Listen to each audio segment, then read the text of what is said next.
They say some doors should never be opened, but what if that door is your own front door? What if behind it, in a perfect suburban home under a gabled roof and a painted porch, lies something so unspeakable, so deliberate, that even death hesitated to knock? Westfield, New Jersey. November 9th, 1971. The neighbors thought the List family had gone away. An emergency, perhaps, or an unexpected trip. The lights stayed on day and night, burning through the windows like a silent scream. Days passed, then weeks. No one entered, no one left. But behind those walls, beneath the chandelier and above the fine Persian rug, 5 bodies lay decomposing, shot execution style, a wife, a mother, 3 children. One man walked out and locked the door behind him, never to return. His name was John Emil List, a devout Lutheran, an accountant, a former Army Reserve officer, a man with pressed collars and Sunday shoes, and a killer with the cold precision of a man who believed God himself had signed the death warrant. But here's where it turns. John List didn't run in panic. He vanished with method, disappeared like smoke, like a shadow slipping between cracks in the system, and for 18 years he lived under a different name, with a new wife, a new life. A man who once calculated ledgers now calculated lies, and no one suspected, because monsters like him don't wear fangs, they wear ties, they pay bills on time, they mow the lawn and wave at neighbors, and they carry their dead in their silence. But what if I told you this wasn't just a case of murder? What if the killings weren't driven by rage or fear, but faith? What if John List believed, truly believed, he had saved his family? That by ending their lives he had spared their souls from the moral decay of a world he deemed corrupted beyond redemption? This wasn't madness, it was conviction. That makes it worse, much worse, because when evil thinks it's righteous, it doesn't whisper, it preaches, and it preaches to anyone who'll listen. You're about to walk with me through a house haunted not by ghosts, but by ideology. Through hallways echoing with the lies men tell themselves when they believe they are God's instrument. But this isn't just John List's story, it's a warning, a mirror, a truth most men run from. Evil doesn't always arrive in chaos. Sometimes it wears a suit and walks out the front door in silence. He planned it like a ledger, like a budget of blood. John List didn't act on impulse. He moved like an architect of annihilation. Weeks before the murders, he stopped the mail. He informed schools the children would be gone. He called the milkman, the paperboy, even the church. Piece by piece, he erased the family's presence from the world before he erased them from life. In the quiet cathedral of his mind, he knelt before a God not of mercy, but of judgment. A God he believed demanded sacrifice, and List, ever the obedient son of doctrine, obeyed. Helen, his wife, was first. She sat at the kitchen table drinking coffee, her back turned. One shot behind the ear, clean, efficient. Then his mother, Alma, up in her apartment. She was 85. He kissed her cheek before he pulled the trigger. His daughter, Patricia, age 16, an aspiring actress, a dreamer. He called her home from school early and executed her in the ballroom. John Jr., only 15, a wrestler. He fought back. John fired 10 rounds to take down his son, and Frederick, the youngest, 13, still innocent, still trusting, all killed. Their bodies arranged on sleeping bags beneath the stained glass skylight of the ballroom, as if laid before an altar. And then he wrote letters, one to his pastor, one to his employer, one to the future. A confession not of regret but of rationale. I had to send them to heaven, he wrote.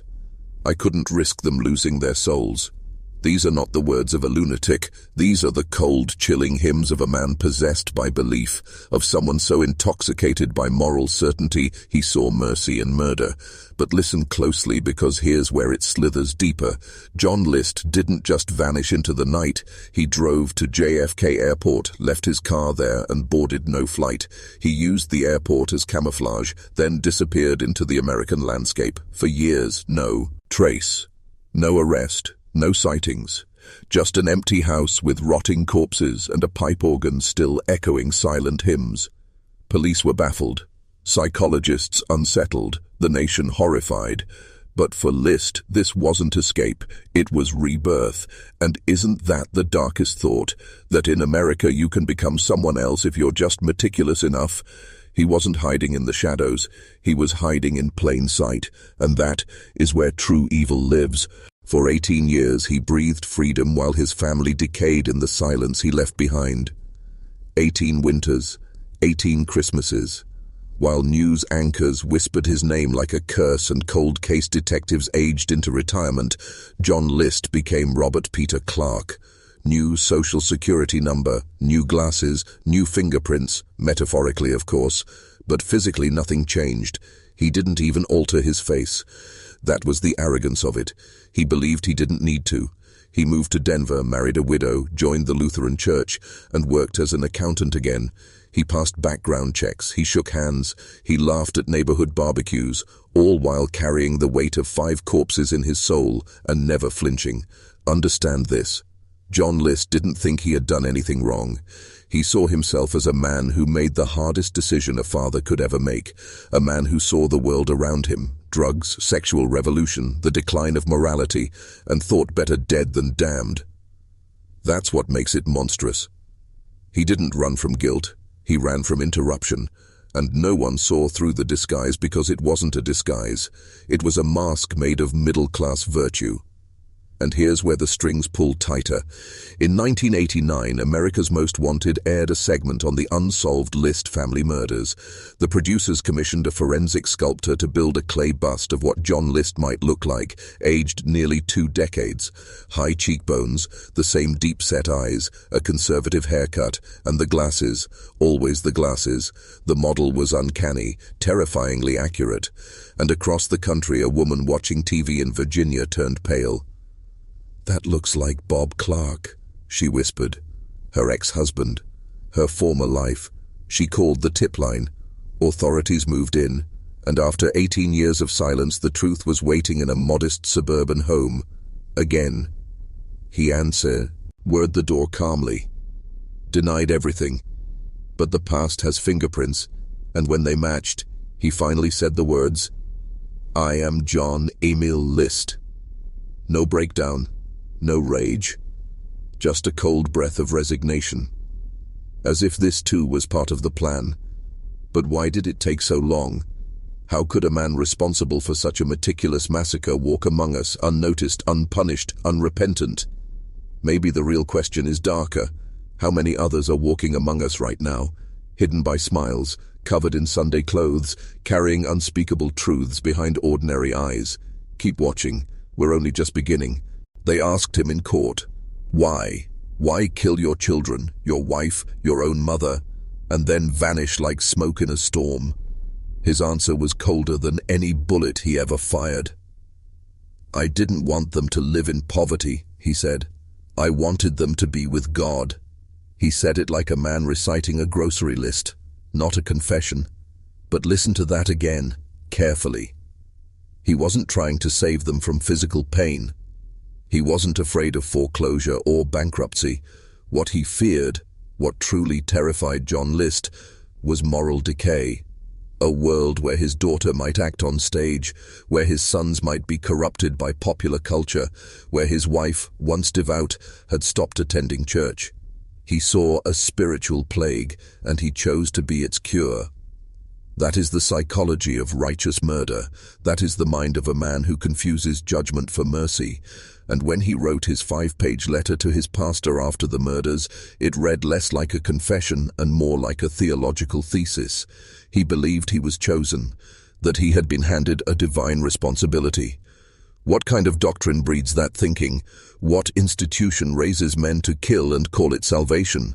These questions are uncomfortable because they don't just speak to John List, they speak to a deeper rot. One hidden beneath decades of polished pews and whitewashed ideals, and that's what terrifies people. Not just the murders, but that he fit in. He wasn't strange, he wasn't unstable, he wasn't foaming at the mouth. He was calm, disciplined. He followed rules, paid taxes, sat quietly in church pews. He was the man you never suspected, but the scariest monsters are the ones who blend in because they've been trained to believe their evil is virtue. And the systems that raised John List didn't stop him, they forged him. They told him a man is measured by control, order, faithfulness to doctrine, even if it means killing everyone he loves. To maintain that illusion, That's the hidden sickness we're unraveling here. Not just one man's violence, but the system that told him he was right. Keep watching. We're not just talking about history. We're talking about how the mask of morality can become a weapon, and how that weapon is still in the hands of men who look just like your neighbor. Or you. He sat in the courtroom like a banker waiting for a loan to be approved. Calm, glasses reflecting the fluorescent lights above. No tears, no trembling hands. Just an aging man in a beige suit, quietly defending the slaughter of his bloodline as if he were arguing over interest rates. And the jury? They didn't see a monster, not right away. They saw someone familiar. That's what haunted them. He looked like their father, their pastor, their neighbor, but behind that face, behind that soft-spoken tone was an abyss, and when the defense tried to play the insanity card, List rejected it. He wasn't insane, he never claimed he was. That's what separates him from the average killer. He believed what he did was right, not convenient, not excusable, right. He spoke about morality as if he were the only man left who understood it. As if God himself had whispered in his ear, handed him the gun and said, "Save them." And that should chill your bones, because when evil doesn't know it's evil, it doesn't run.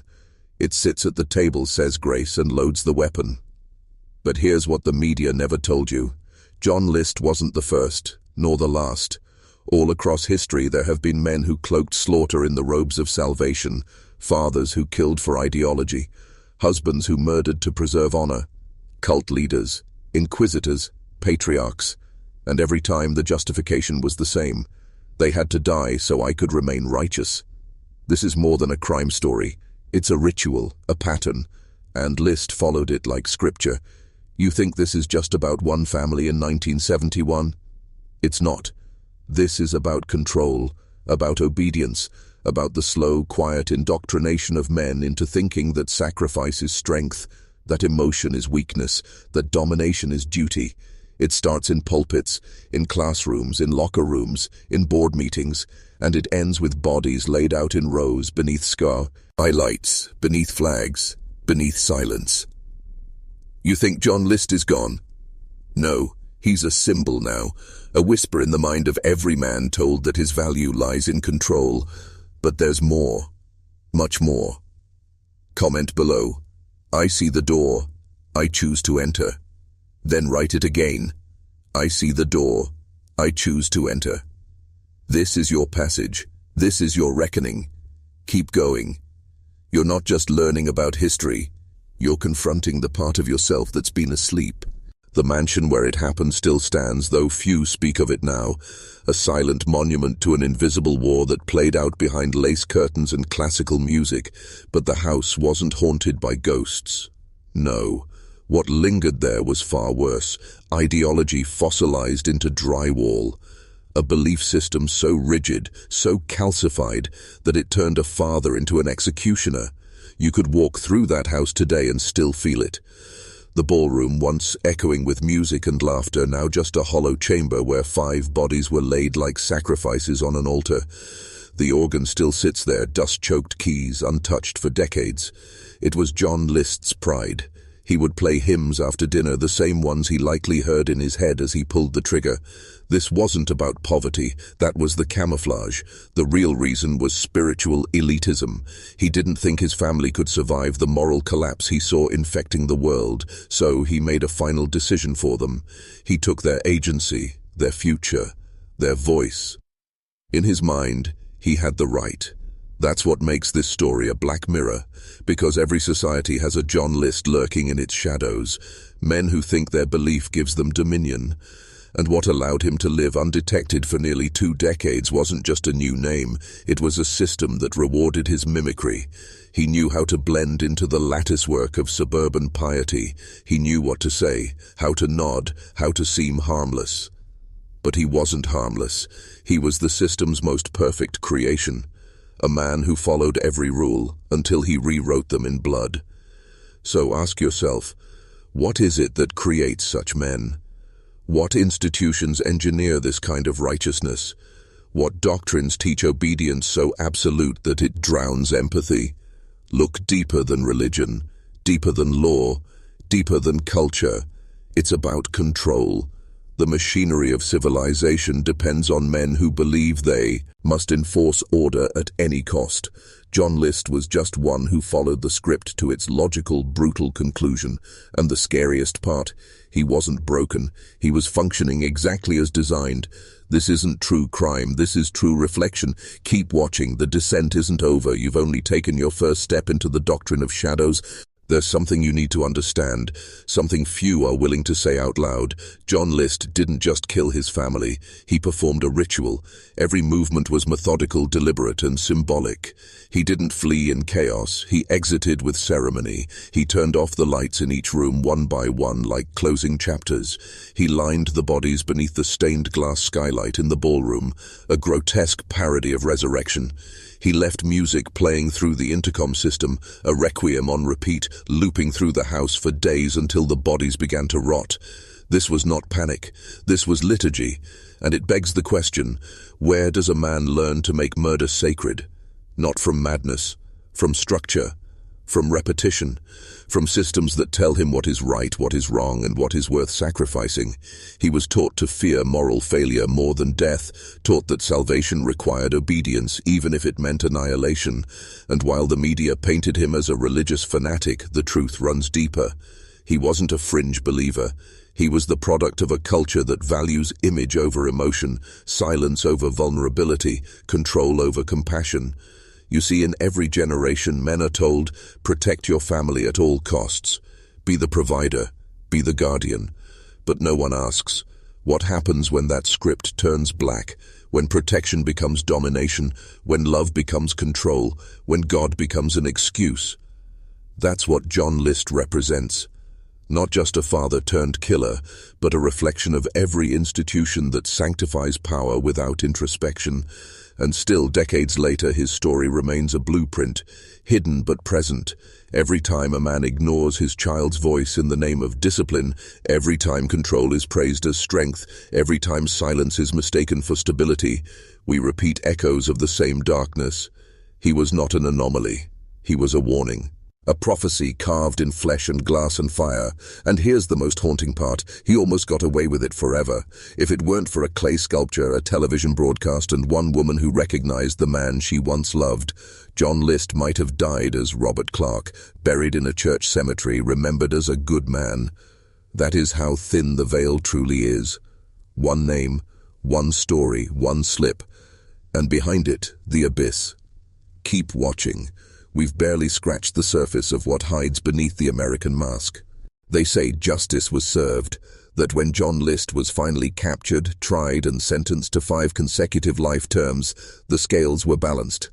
But that's a lie we tell ourselves to sleep better at night. Because justice assumes balance, and there was nothing balanced about what happened in that house. No prison can equal 5 lives taken with a father's hand. No sentence can resurrect children who never lived to become men. What we got wasn't justice, it was containment, a cage for a man who had already lived nearly 2 decades in borrowed freedom, a man who'd remarried, vacationed, laughed, who lived without consequence while the rest of the country whispered theories and clung to yellowing newspaper clippings. When they put him behind bars, he didn't weep, he didn't collapse. He said, "I feel unworthy of God's forgiveness."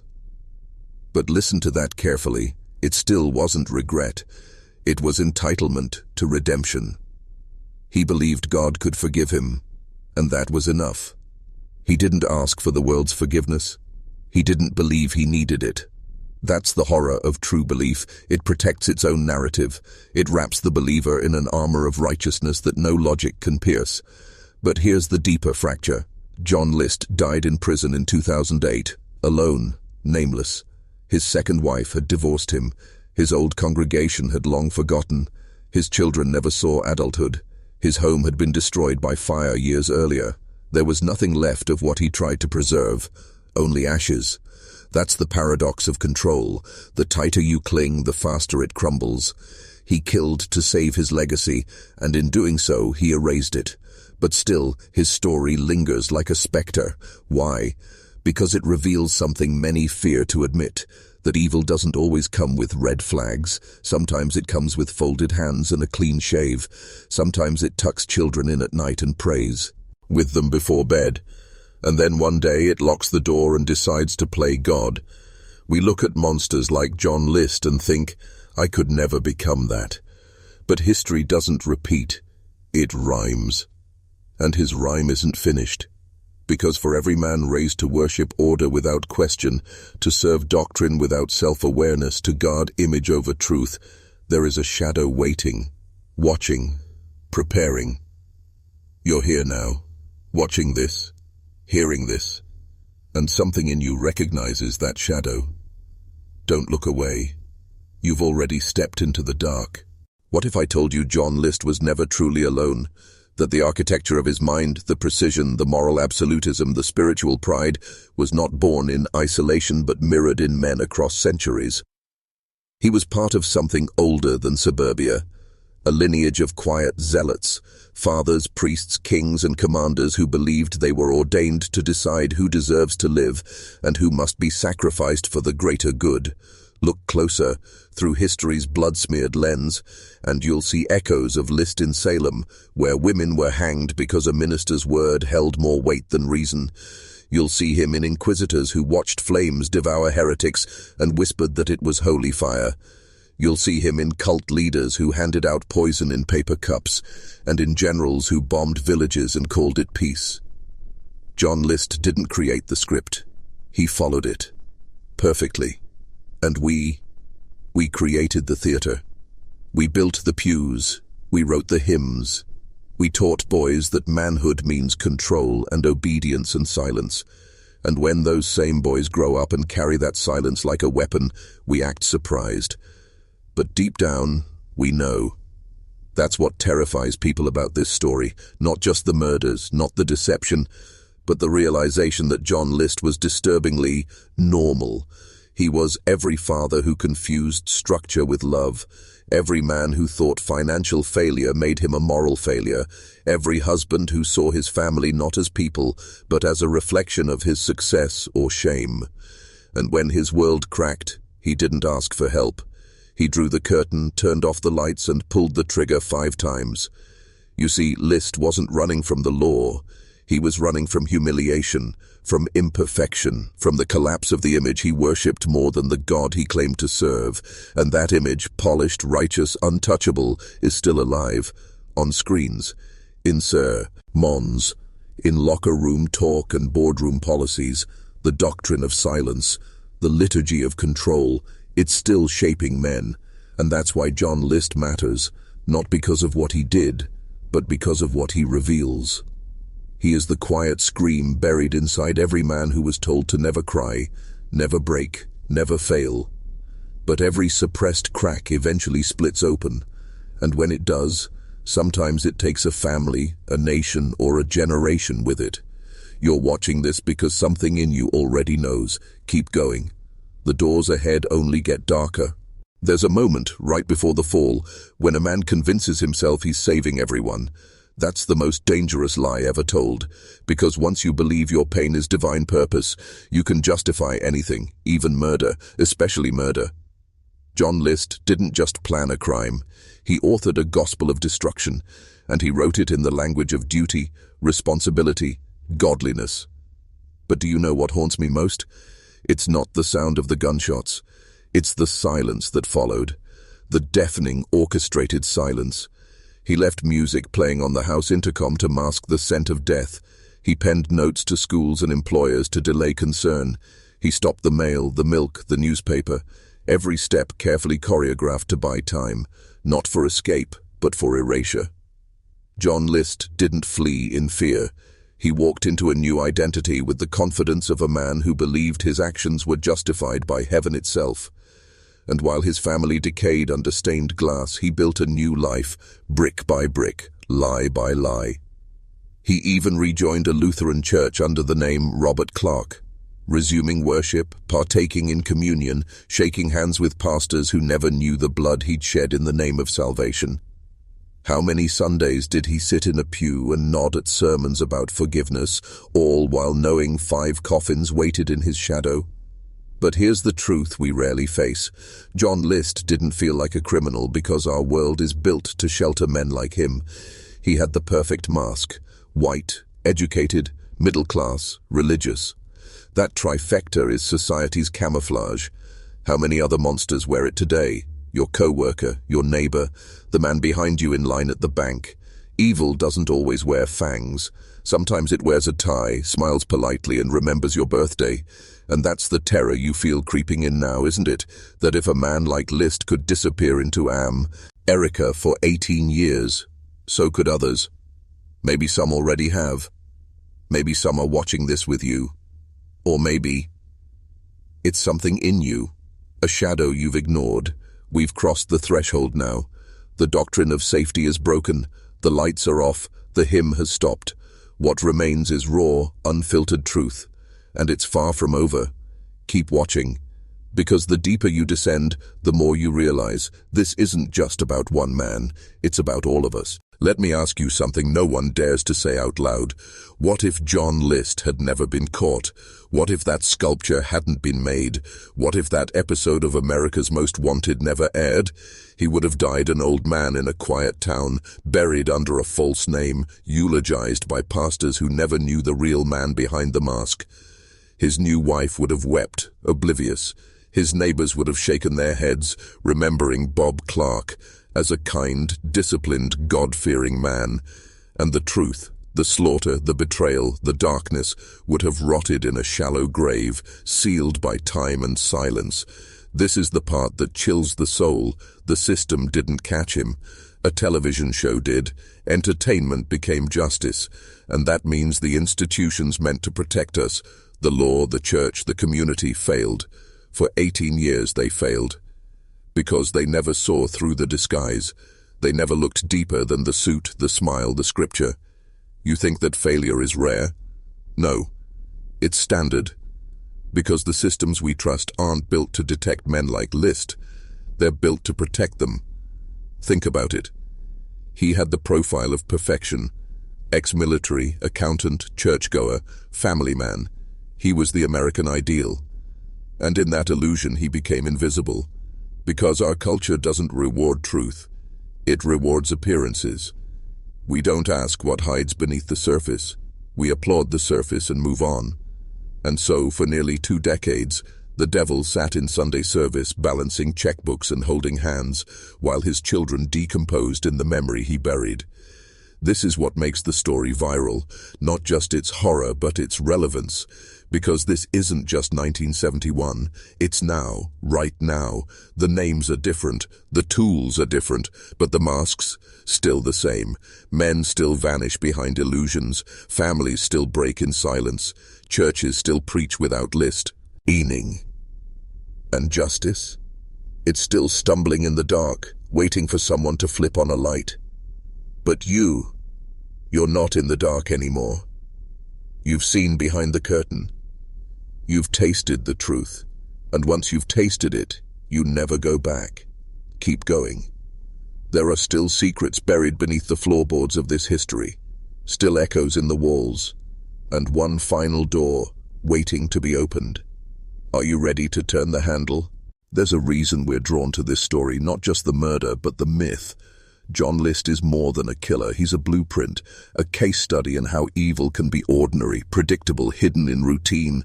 You know what he did after executing his entire family? He made himself a sandwich. He ate lunch at the same kitchen table where his wife's blood was still warm on the floor. Then he washed the plate, packed a suitcase, and left the house forever. That moment, mundane, mechanical, is where the real horror lives. Not in the gunshots, but in the calm, in the ease. You see, this wasn't emotional violence, it was procedural. He treated the destruction of his family the way a man files taxes, an obligation, a necessity. And when he vanished, it wasn't desperate, it was meticulous. He left the ballroom lit, the organ playing, the curtains drawn. Then he walked into America and disappeared like vapor. For 18 years, no trace. Because he didn't just escape, he became someone else. And here's the part they won't tell you. Deep down, most people wanted to believe he was dead. The idea that a man like that could be living next door was too much, so they buried the fear. They turned the page, moved on. But John List wasn't gone. He was reborn. He lived under our noses, worshipped in our churches, paid his taxes, voted. For nearly 2 decades, the man who executed his children laid low beneath the very system he once claimed had failed him. He never needed plastic surgery, never needed to hide in shadows, because the mask he wore wasn't glued on. It was who we told him to be, a provider, a protector, a man of faith. No one ever asked what's behind that mask, and when they finally did, when his false identity cracked and the trial began, there was no breakdown, just a tired, calculated shrug. That is the legacy of John List. Not chaos, not madness, but precision, order. A chilling reminder that true evil doesn't arrive with wild eyes and blood-stained hands. It arrives with composure, dressed neatly, hair parted, voice steady, and by the time you recognize it, it's already locked the door. You've heard the whispers. Now you're following the trail. Don't stop. Because what's coming next will change how you see everything. Do you want to know what he feared most? It wasn't prison, it wasn't disgrace, it wasn't even hell. It was shame. That's what drove John List to murder. Not hatred, not mental illness, not some random psychotic break. Shame. The unbearable weight of personal failure measured against a rigid, merciless image of what a man was supposed to be. The house was falling into foreclosure. Bills were piling up. He had lost his job again, something he couldn't bear to tell his family. To admit that he had failed as a provider was, to him, more terrifying than pulling a trigger. Because failure in his eyes meant corruption. It meant he was no longer the protector, the spiritual head of the family, the righteous man he had been taught to be. And if he couldn't protect their way of life, their virtue, their salvation, then he would end it. Preserve them in death, lock them in purity before the world could stain them. That's the sickness we rarely discuss. The way men are silently trained to link their worth to power, provision, and perfection. Anything less becomes intolerable, and the cracks start forming. But instead of asking for help, they hide, they isolate, and some like John List, take that silence and sharpen it into a weapon. He didn't kill out of chaos. He killed to maintain order. That's why his story echoes like a dark sermon through generations. Because many men are still haunted by the same shame. They wear the same mask. They're praised for their restraint, for their composure, for holding it all together. But inside, they're drowning, imploding under expectations that leave no room for honesty, for vulnerability, for being human.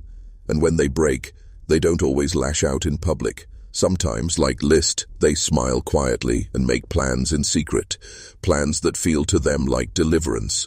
The real horror of John List is not just what he did, but how inevitable it feels once you understand the system he was born into, the doctrine of control, the theology of image, the unforgiving gospel of manhood as mastery. That's why his story matters, because it's still happening, behind closed doors, in silent homes, in men who are applauded for keeping it all together, until one day they don't. You've opened the door, you're in now, and what's ahead will not only disturb you, it will reveal you. Keep going, the mask is slipping. Let's go back, not to the crime scene, but before it. Back to the slow, silent erosion of a man who was dying long before he ever pulled a trigger. The year is 1965. John List moves his family into a grand 19-room Victorian mansion in Westfield, New Jersey. The house was called Breeze Knoll. Elegant, expensive, too expensive, but it was a symbol for success, for order, for pride. And for List, that was everything. The image, the legacy, the illusion of control. He was a devout Lutheran, raised by a father who preached obedience and religious perfection, a man who never smiled, who taught John that emotion was weakness and failure was sin. John learned early that to survive you must perform, always appear righteous, always be in control. So when he got married to Helen, a woman 10 years older, already widowed with a child, he did it not for love, but duty. She pressured him into marriage. He submitted. It was the script. And when they had children, Patricia, John Jr. and Frederick, he became what he thought a man should be: provider, patriarch, protector. But reality doesn't care about your performance. Helen became ill. She drank. She stopped going to church. Patricia wanted to be an actress, something List believed would drag the family into sin. He lost his job at the bank, again and again. But he told no one. Every morning he'd dress in a suit, pack his briefcase, leave the house, only to sit for hours in the train station, pretending he still had purpose. Can you feel that? That slow, choking panic? The collapse that no one sees because the man collapsing is too ashamed to speak. That was John List in the late 60s. A man unraveling in silence, haunted by an inner voice that sounded a lot like God, but spoke only in judgment. In his mind, he was failing them all, leading them into spiritual decay, and when the bills grew, when the mortgage hovered, when the illusion on began to crack, he didn't ask for help. He consulted his faith, and that's where the rot took hold. In that private theology of control and righteousness, he convinced himself there was only one way to save them, not through forgiveness, not through courage, but through execution. He saw their deaths as a mercy, a path to heaven before the world could corrupt them. That's how twisted the script had become. It wasn't about murder. It was about redemption. That's what makes it monstrous. He thought he was doing God's work. Keep going. You need to see how deep this doctrine really runs. The morning of November 9th, 1971 began like any other. The house was quiet. Helen was in the kitchen, sipping her morning coffee, unaware that her husband had spent weeks rehearsing her final breath. John List entered behind her, calm, emotionless. He raised the revolver, placed it near the base of her skull, and pulled the trigger. She collapsed instantly. No scream, no struggle, just the sudden punctuation of a life ending before breakfast. He walked upstairs. His mother, Alma, 85 years old, was in her apartment on the 3rd floor. He greeted her with affection. She trusted him. He approached with warmth and ended her life with a bullet to the head. Then came the waiting. He cleaned the blood. He dragged Helen's body into the ballroom. His children were still at school. The clock ticked. The silence grew heavier. Around midday, Patricia came home. 16 years old, artistic, spiritual, searching for something beyond the narrow walls of her father's faith. She walked in expecting her mother. Instead, she found John and the gun. One shot. He placed her beside Helen. Then came Frederick. Just 13, innocent, gentle. He died quickly. But the hardest part, the part that still twists in the gut of every investigator who studied the scene, was John Jr., 15, strong, athletic, a boy beginning to challenge his father's authority. He fought back. John List shot him once, then again, 10 shots in total. The struggle was loud, brutal. That was the only moment where control broke, where the mask cracked. And it terrified List. But it didn't stop him.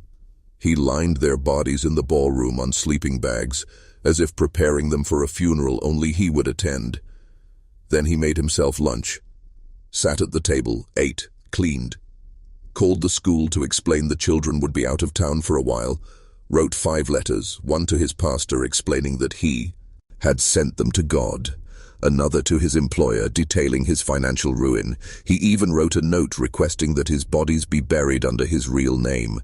Then, just like that, he turned off the lights, every single one except for the glowing skylight over the corpses, and walked out. Breeze Knoll would sit dark and decaying for nearly a month before someone broke the silence, but John List was already gone. He had executed his family with religious precision, and now he would erase himself, not in shame, but in divine satisfaction. This was his cleansing, his offering, his escape. You're not done yet. The darkness goes deeper still. John List didn't run. He vanished, as if swallowed whole by the very shadows he left behind. In truth, he'd been planning his disappearance with the same chilling precision he used to plan the murders. New identity, new city, a blueprint of rebirth. Before leaving Breeze Knoll, he cut his face out of every family photograph, meticulously one by one, removing any trace that could be used to track him. It wasn't just about evasion, it was about erasure, rewriting the past, becoming someone else entirely. And then he did something no ordinary criminal would think to do. He went to the airport, but didn't board a plane. He took a train instead, blending into the crowd. No paper trail, no records. The perfect ghost. Within weeks, he re-emerged in Denver under a new name, Robert P. Clark. A quiet man, church-going, polite. He found work as an accountant. He rented a modest home, joined a Lutheran congregation, even started attending potlucks. No one suspected a thing. Why would they? He was the very picture of conservative American decency. That was the horror. He didn't disguise himself with wigs or accents. He became another version of himself, just stripped of guilt. The law searched for years, sketches, articles. The FBI got involved. Nothing. The house sat cold and rotting for nearly a month before neighbors called police. Inside they found the bodies, blackened by time, lit only by the stained glass above. No sign of forced entry, no struggle, just the eerie stillness of a perfect massacre. The funeral was held without a killer, and the manhunt began. But John List didn't flinch. He married a widow in 1985, Dolores Miller, a kind, devout woman who knew nothing of the bodies buried in her husband's past. For 18 years he lived undisturbed. Every Sunday he sang hymns. Every weekday he filed taxes. And every night he laid beside a woman who believed in his goodness. It's what chilled investigators to the bone when they finally found him. Not that he had escaped, but that he had thrived. He built a second life out of the same timber as the first. The same faith, the same rituals, the same cold, righteous calm. He didn't feel guilt. He felt relief. He believed, truly believed, he had saved their souls, and now he had his reward. Peace. Anonymity. Control. But masks don't stay on forever, and the world has a way of pulling ghosts back into the light. Keep listening, the reckoning is coming. It took the eyes of an artist to finally unmask a killer. In 1989, nearly 2 decades after the murders, the case had gone ice cold. No leads, no whispers, just silence, until America's Most Wanted decided to resurrect the nightmare. They consulted forensic artist Frank Bender, not just a sketchman, but a sculptor of vanished faces. He studied old photos of John List, traced the angles of aging, read psychology like bone structure. What would a man like that look like now? How would guilt, or the lack of it, shape his jaw? Would the weight of murder sag his face? Or would he stand taller, finally free of burden? Bender created a bust. High forehead, glasses, conservative comb-over. He even added horn-rimmed glasses, suspecting List would choose frames that suggested intelligence and respectability. The clay head stared into the camera, and the country watched. That night, someone in Denver leaned closer to their TV. Dolores Miller's neighbor. She had known her quiet husband, Bob, for years. But now, staring at the screen, she saw something she couldn't unsee. She called the tip line. The FBI moved quickly. They traced the alias, located the house, and surrounded it. He opened the door calmly. When asked his name, he said, "Robert Clark." But the calm cracked when they showed him the bust. He didn't deny it. He just sighed. He had built a second life so carefully, and now the mask had been shattered by clay and memory. At trial, he wore the same expression he had always worn, stoic, emotionless, like he was observing someone else's tragedy. When asked why he didn't take his own life after killing his family, he admitted he had considered it, even placed the gun to his head. But then he stopped. Suicide was a sin. Murder, he believed, could be forgiven. Suicide could not. That was the logic that guided him. Kill 5 souls to save them. Spare your own so you can one day see redemption. The jury didn't buy it. Life in prison, no possibility of parole. But the most haunting part? He showed no remorse. He still believed he had done what was right. Even as prison walls closed in around him, he held on to the delusion of righteousness like scripture. And so, John List faded into history. Quiet, controlled, unrepentant. But the echo of his theology still lingers, because it wasn't just a crime, it was a belief system, and belief systems had spread. Even decades later, the story of John List lingers like a stench under fresh paint. America wants to forget him, to tuck his name away behind the polite smiles of suburban cul-de-sacs and well-manicured lawns.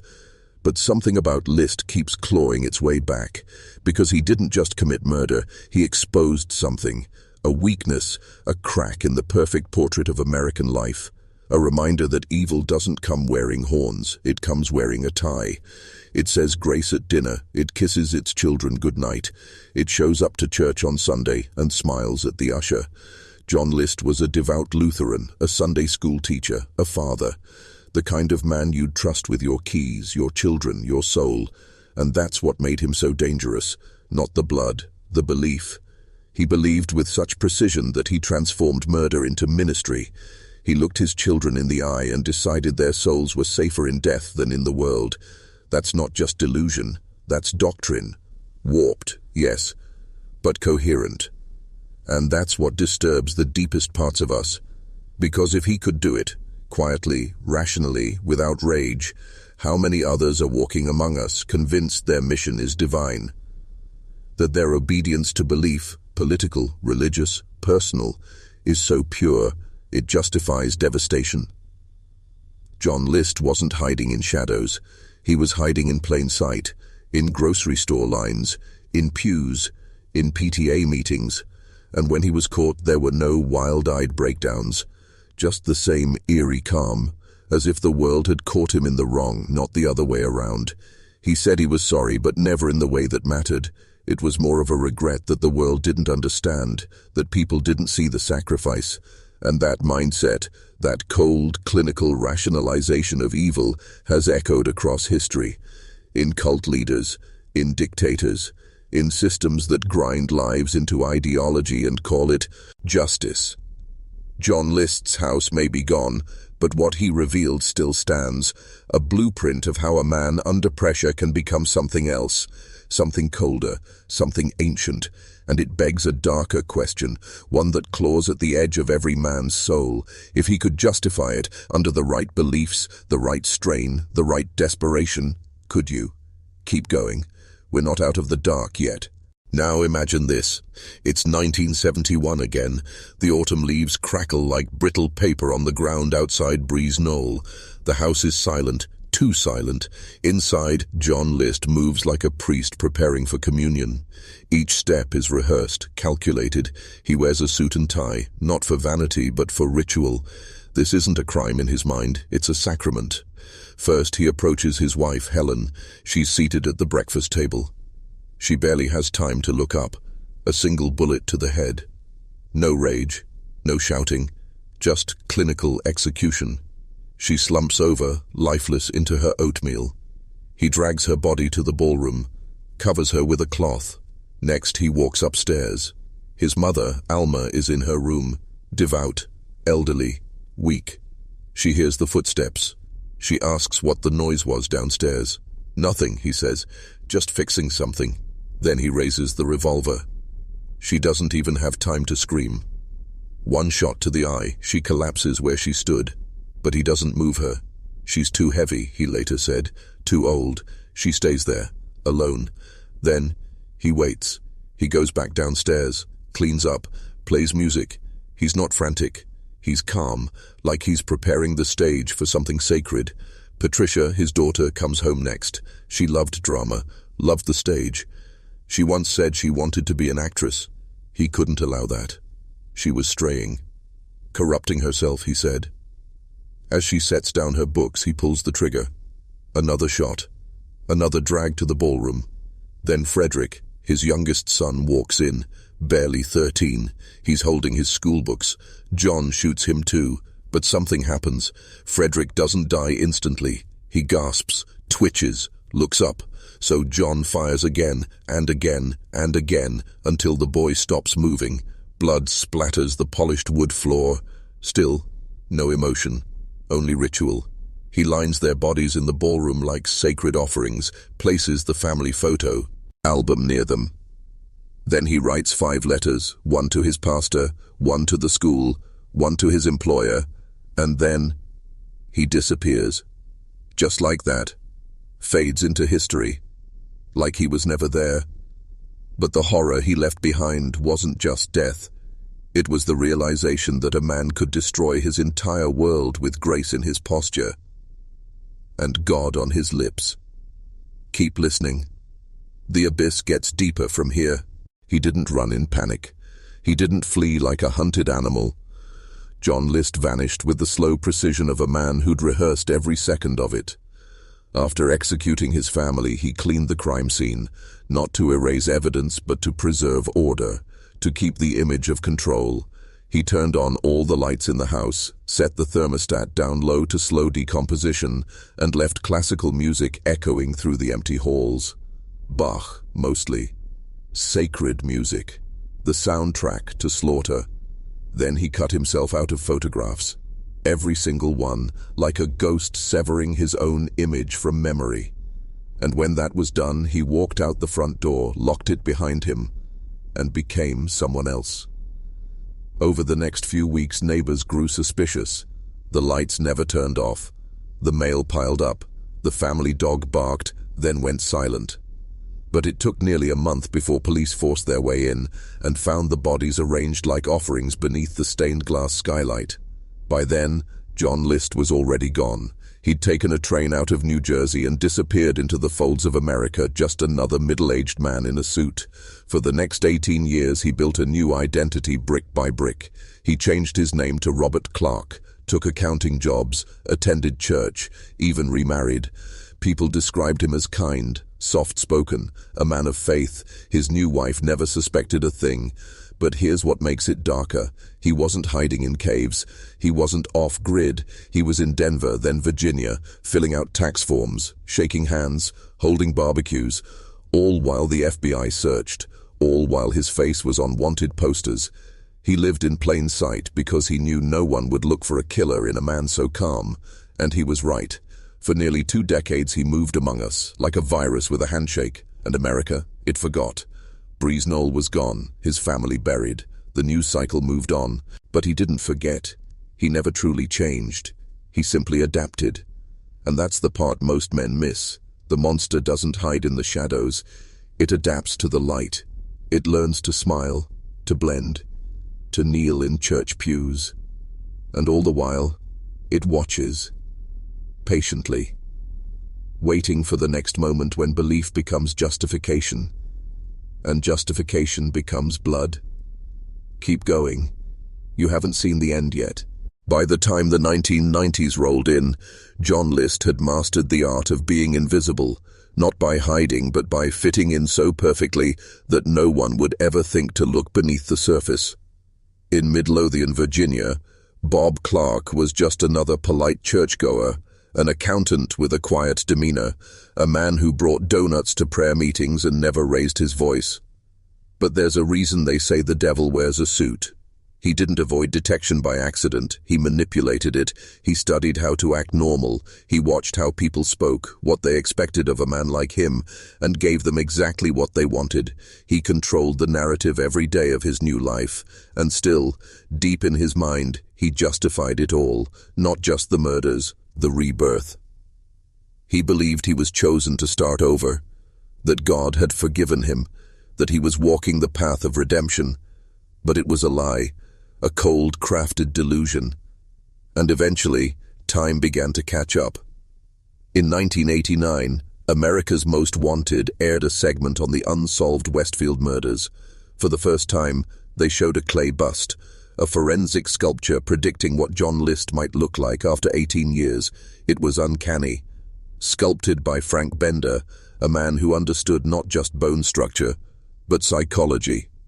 He added glasses because List was a man who would want to look important. He carved the expression not of a fugitive, but of a man convinced of his own righteousness. And when that bust aired, someone recognized him. A neighbor, a friend, a person who saw Bob Clark and felt something ice-cold settle into their gut. They called the tip line. FBI agents moved in quietly, and on June the 1st, 1989, in a soft carpeted apartment, they finally arrested him. No resistance, no confession, just a calm man in a cardigan, blinking behind thick lenses as if wondering why his past had finally found him. And even then, he didn't apologize. He said he had no other choice, that the world was pulling his family away from God, that he had to act. But the truth, he acted out of control, out of fear, out of ego dressed up as morality. And that's what makes this story unforgettable, not the crime, but the conviction, the calm certainty that evil, when wrapped in righteousness, becomes almost unrecognizable until it's far too late. Keep going. The descent isn't finished. In the courtroom, John List didn't cry. He didn't tremble. He sat with his hands folded neatly, as if attending Sunday service. The jury looked at a man who had annihilated 5 lives with methodical precision and saw only a fatherly figure in a suit. His voice was soft, his words careful, and what he offered was not remorse, but reasoning. He claimed he killed his family to save them from the corruption of the world, that if they had lived, they would have turned away from God. He said they were slipping. Helen with her illness and alcoholism, Patricia with her dreams of acting, his sons becoming worldly. He insisted that by killing them, he was giving them a chance at heaven. It was the only way, he said. Let that sink in. He wasn't trying to avoid justice. He believed he'd already served it. That courtroom became a theater of spiritual delusion. Prosecutors didn't have to twist the facts. They only had to show the timeline, one murder at a time. The lunch break he took after shooting his wife, the music he turned on, the thermostat he adjusted to delay decay. It was all there. The horrifying calm, the sacred calculations of a man who thought he was on a divine mission. But beneath it all was cowardice. List didn't just murder his family, he destroyed their futures because he couldn't face failure. He had lost his job, was drowning in debt. His pride couldn't bear the humiliation. He didn't reach for help. He reached for a gun, and then he disappeared, believing the world would forget. But the world didn't forget. That sculpture, the bust, had been too perfect. A glimpse into a face the public never truly saw. Not the killer, but the man who believed he was righteous. It pierced the veil, and it brought him back into the light. On April 12, 1990, John List was found guilty of 5 counts of first-degree murder, life in prison, no parole, but even behind bars he never admitted true guilt. He died in 2008 at 82, quietly, in a prison hospital. No last words worth remembering, no epiphany, just silence. And that is the darkest truth of all.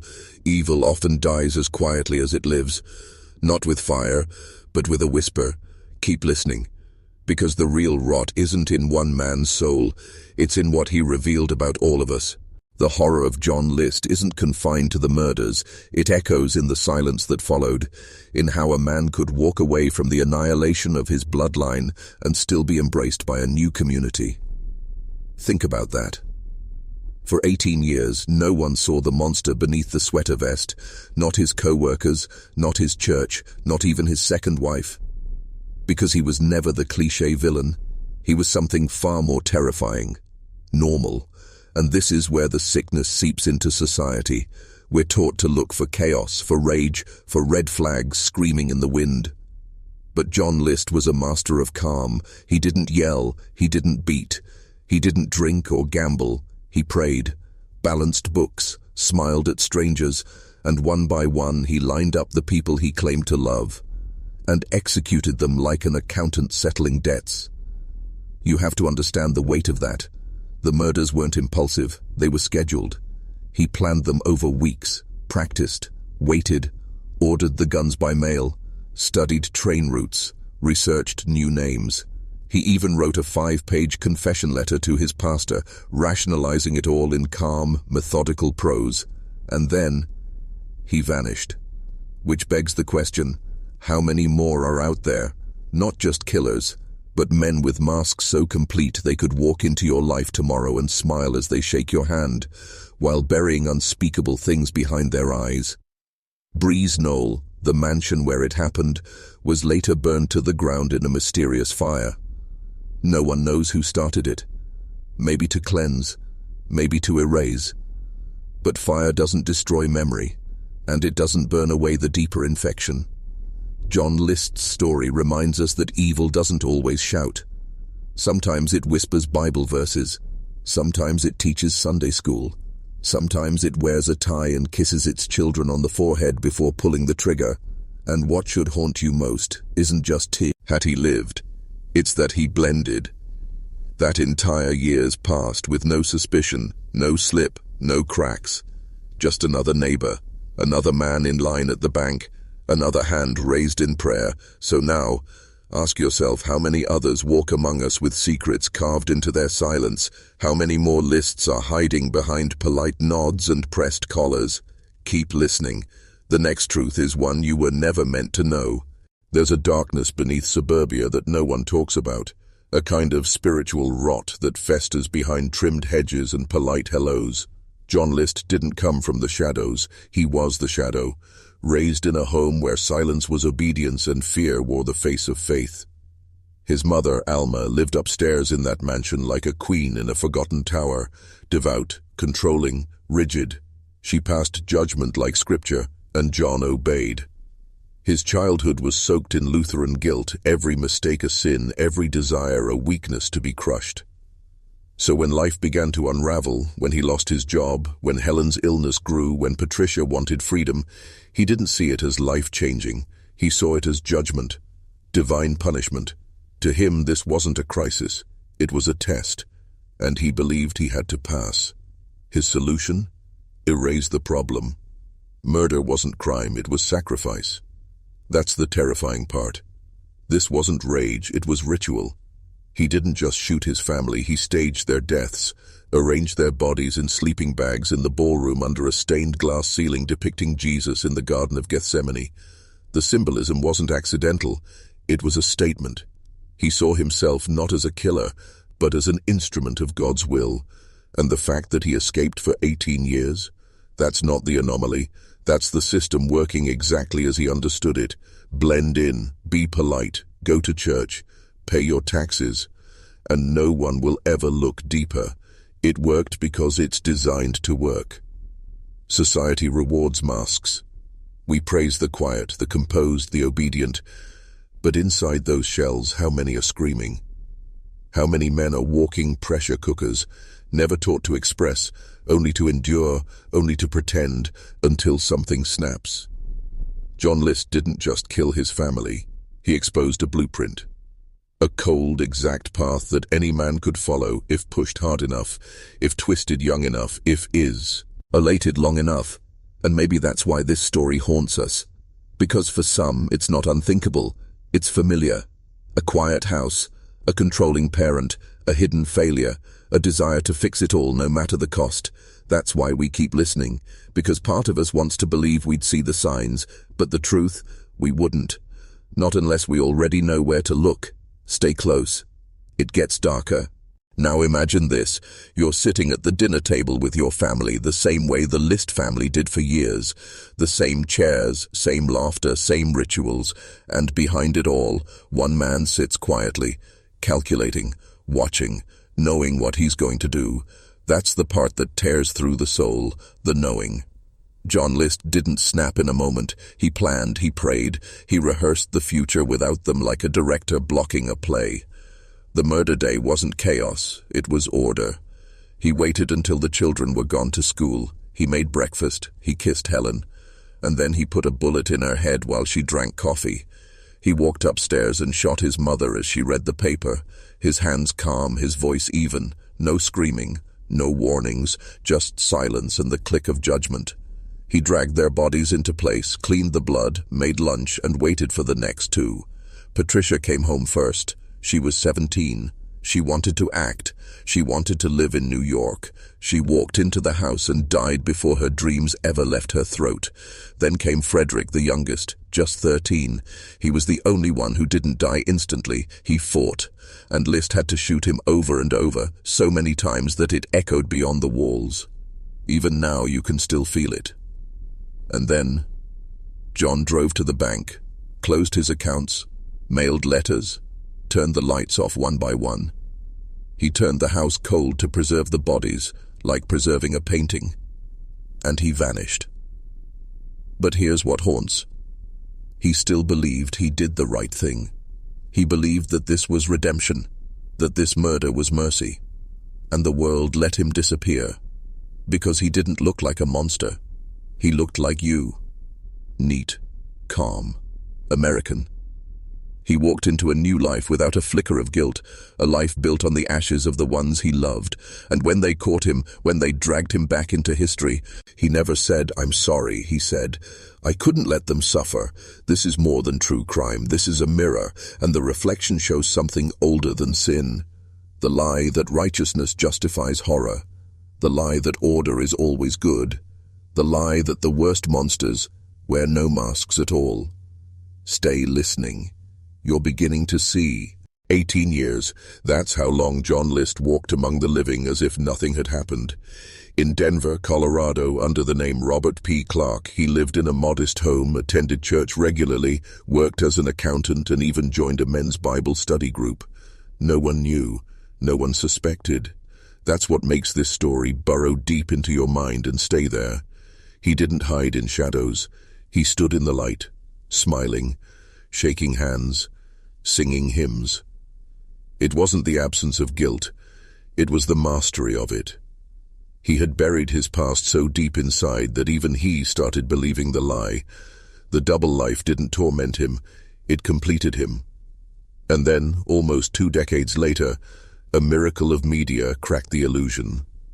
America's Most Wanted aired a clay reconstruction of what John List might look like after all those years. Sculpted by forensic artist Frank Bender, the bust was chillingly accurate, even down to the glasses. That image was the key. It pierced the mask. A neighbor, stunned by the resemblance, tipped off authorities. And when they arrested him, he didn't fight. He didn't plead insanity. He didn't break down. He just confirmed. "Yes," he said. "I'm John List." That's when the air shifted. People across the country, neighbors, co-workers, church friends, realized they had been speaking to death, sharing coffee with evil in khakis and loafers. The trial became a stage for the impossible, trying to understand the mind of a man who believed he had saved souls by spilling blood. He called the murders a necessary act. He said he wanted his family to go to heaven before they lost their faith. But the truth runs deeper. This wasn't mercy. It was control, the final, ultimate act of domination. He couldn't fix his failures, but he could end them. And that made him feel powerful again. That's the most terrifying legacy of John List. Not the murders, but the precision, the ease, the mask. A man who chose to murder not out of rage, but out of order. And the world let him go because he never looked the part. So now you have to ask yourself how many other men are walking among us, smiling at strangers, carrying sins too heavy for daylight. You've come this far, don't look away now. The darkest part is still ahead. Now step with me into that crumbling Westfield mansion once more, once beautiful, now a tomb. Picture the eerie quiet that stretched through those halls for an entire month, while 5 bodies decomposed in cold symmetry. Neighbors assumed the family had gone on vacation. Mail piled up. Lights burned out one by one. A silent house, full of death and no suspicion. But inside, time had stopped. The List family lay in sleeping bags under a stained glass ceiling, their faces untouched by sunlight, while a pipe organ gathered dust behind them. A single note of that instrument could have sent chills down your spine, but no one heard it. John List had turned that grand home into a cathedral of judgment, and for 30 days it stood as a secret monument to a family wiped out in silence. This is where the sickness begins to spread. Because the more you stare at this story, the more you realize he didn't just kill his family. He rewrote the rules. He knew how to wear the armor of normalcy. He knew that if he behaved, smiled, nodded, and quoted scripture, no one would ever suspect the blood beneath his fingernails. And he was right. 18 years passed before justice caught up, but even then, something darker remained. You see, men like List aren't just anomalies. They are templates. Their actions form shadows that stretch across generations. boys raised to suppress emotion, fathers who lead with shame instead of love, a system that prizes perfection and punishes vulnerability. In that environment, failure becomes unforgivable, and when you can't forgive yourself, you start seeing everyone around you as damned. That's when the mind fractures, that's when the masks come on. So yes, John List was one man, but he is also a symbol of the suburban facade, of religious extremism warped by fear, of masculinity twisted into cold dominance. And maybe the real terror is this: John List could have been your neighbor, your co-worker, your Sunday school teacher, a man of manners, folded hands, and a ticking clock behind his eyes. So now ask yourself, how many men are still out there waiting to break, waiting for failure to push them into darkness, waiting to be righteous? Stay with me. The next revelation will show you why List's story isn't over. It's only transformed. When the gavel fell and John List was sentenced to 5 life terms in prison, the world exhaled. But not because it was over, no. It was because something ancient had finally been named, the face of control, of patriarchal rot, of theological delusion wrapped in suburban wallpaper. But even behind bars, List remained composed, as if the murders were a line item in a ledger, morally accounted for. And that is what chilled investigators the most, his unshakable calm. Not once did he cry, not once did he confess remorse. Instead, he doubled down. "I feel that because of my circumstances," he said, "I couldn't see another way." It wasn't murder to him, it was salvation. And in those words you hear the echo of every ideology that's ever justified cruelty in the name of order: the Inquisition, the Crusades, the forced silence in homes ruled by fear. That's what makes this story metastasize. John List is no longer just a man. He's a doctrine, a system, a blueprint. He represents the psychological sickness that grows when men are taught that love is control, that failure is shame, and that redemption must be earned through suffering. In prison, List kept a low profile. He read, he prayed, he even entertained the thought that one day he might be released and start fresh, as if the slaughter of his bloodline was a temporary lapse. That fantasy reveals everything, because for men like List, there's no concept of accountability, only justification. But here's the part they don't teach in schools. The real horror isn't the act, it's the system that allowed it to gestate. The church that taught damnation was just a misstep away. The culture that idolized male stoicism. The institutions that mistook quiet obedience for virtue. List was a man perfectly engineered by his era to do something monstrous and remain invisible. Think about that. He wasn't a wild outlier, he was a product man. Manufactured, programmed. And he nearly got away with it. Now look around you. What other systems are shaping men like this today? Where is that mask being passed down, father to son, sermon to ear, paycheck to dinner table? Because until we ask those questions, the next John List is already being written into someone's future. Keep watching. The next piece will show you the quiet rebirth of the pattern and how it hides in plain sight. The world likes to believe monsters are rare, flukes, aberrations, shadows that only appear when the lights go out.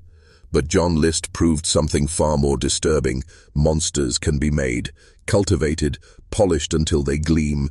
And they don't always hide under beds. They wear ties, mow lawns, pay taxes, and hold the door open for strangers. After List's sentencing, journalists and psychologists scrambled to define him, to lock him in a clinical box: narcissist, religious fanatic, sociopath. But none of those labels tell the full truth, because the man who orchestrated the quietest massacre in American suburbia didn't do it in a frenzy. He did it like a ritual, meticulous, clean, almost sacred. He wrote 5 goodbye letters, turned off the lights, notified the children's schools, and then disappeared like a ghost into the American landscape. This wasn't madness, it was ideology. A belief system taken to its logical, horrifying conclusion. He believed the world was collapsing. He believed God demanded obedience. He believed his family would be damned if they strayed. And he believed that the only righteous thing left was to erase them from a sinful world. That kind of belief doesn't appear overnight. It's the slow boil of fear, shame, and control. It starts small, a warning about hell, a lesson about obedience, a sermon about the Father's authority. Then you wrap it in financial pressure, add a failed career, a sick wife, a son who questions, a daughter who dances, and suddenly the home you built becomes a fortress of judgment. And in that pressure cooker something breaks, not with noise but with precision, with logic sharpened by fear, the same logic that built inquisitions and witch trials, the same logic that teaches men to protect their families by controlling them. And when that control slips, the mask fractures, the calm dissolves, and someone decides that if he can't save them by love, he will save them by fire. That's why List's story matters. Not because it's rare, but because it's repeatable, because millions of men are still raised with the same poisons in different bottles, and some, like John List, drink every drop. In the next section we'll go even deeper, into the mind of his son, into the letters left behind, and into the one moment List believed proved he was right all along. You're almost there, but beware, this next truth cannot be unheard. Imagine being the last person alive in your family, not because you escaped, but because your father decided you were the final sacrifice. John Jr., 16, bright, athletic, hopeful. He was supposed to come home that day from school like any other, but his father waited with a gun and a verdict already written. What we now know, what court records confirm, is that John Jr. didn't die instantly like the others. He fought back, he begged, he ran, he bled. Evidence shows he was shot 10 times, his body riddled with panic, fear, and defiance. And here's where the mask slips entirely, because in that moment, John List's calculated calm dissolved. That wasn't a clean execution. That was rage. That was a father murdering his son not to save him, but because he refused to submit. The very illusion that held the plan together shattered in that exchange.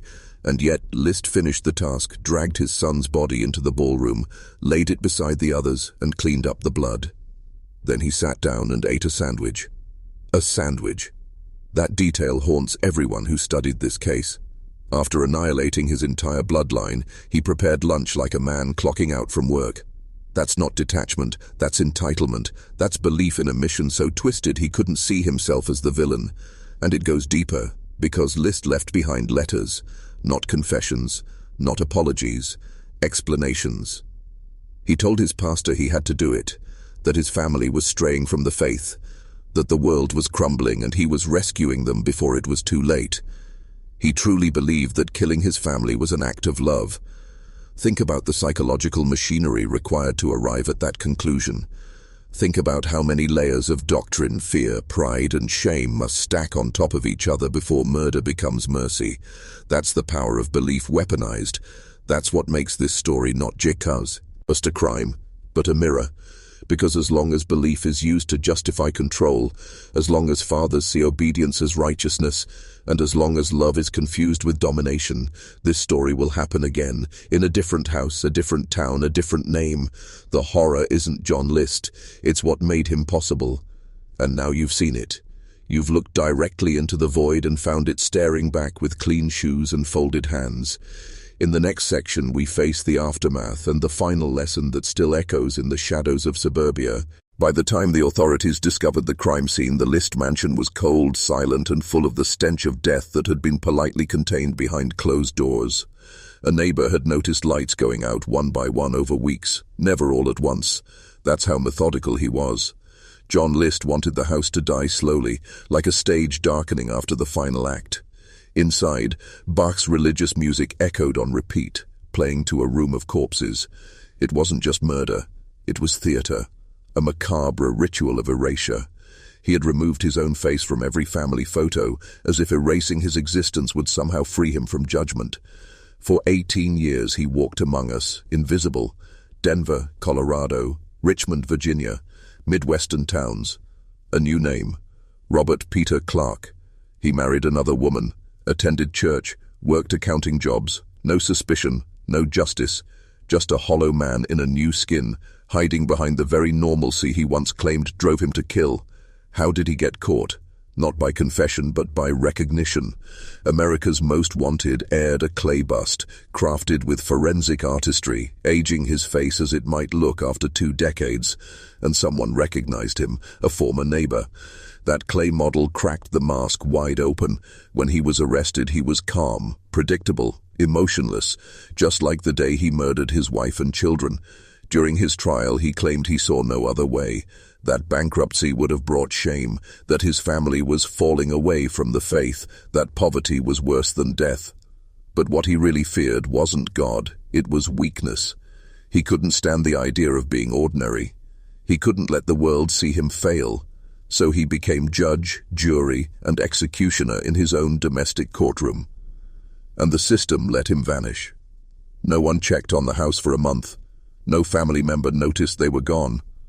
A quiet family, people said. Kept to themselves, respectable. And that's the darkest part of all. How easy it is to hide evil in politeness, in routine, in silence. The suburbs are full of secrets buried beneath trimmed lawns and painted fences. And John List knew that. He used it. He weaponized normalcy to commit horror. In the final section, we'll unravel the lasting legacy, how this story didn't end with his capture, but with the terrifying question it left behind. Are we really safe behind our doors? Or are we just not looking close enough?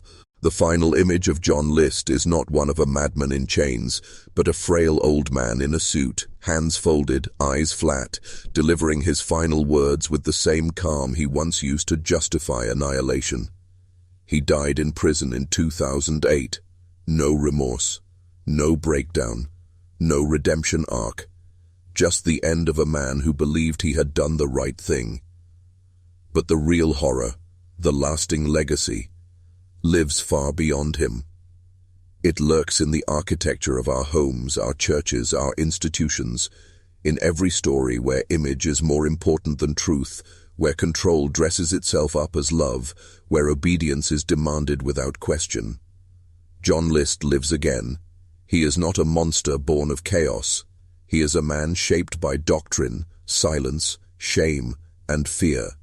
He is what happens when belief overrides empathy, when structure replaces soul. You want to understand evil? Stop looking at the shadows.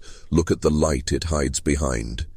He was the man at church with a clean collar, the father at the dinner table, quiet and firm, the accountant who never raised his voice. But inside, a storm, a doctrine, a verdict. And the chilling part? He waited, until every condition was just right, until no one would notice, until the music could play uninterrupted over the rot. That's not impulse, that's design. That's the kind of horror no scream can match. And here you are. You've heard it now. Not just the facts, but the current beneath them, the system that creates men like John List. And you must ask yourself, what does this awaken in you? What do you see now that you can't unsee? Because you've crossed a line. You've stepped into knowledge that changes you. So comment below, I see through the veil, and say it twice. One for the world you thought you knew. One for the truth that now owns you. Say it to anchor yourself. Say it so the algorithms mark you as awake. This story isn't about 1971. It's about every year since. About the quiet father with dead eyes, the house where the curtains are always drawn, the belief systems that rot men from the inside out, wrapped in scripture, cloaked in duty, and buried under decades of silence. You've come with me into that darkness. You didn't look away.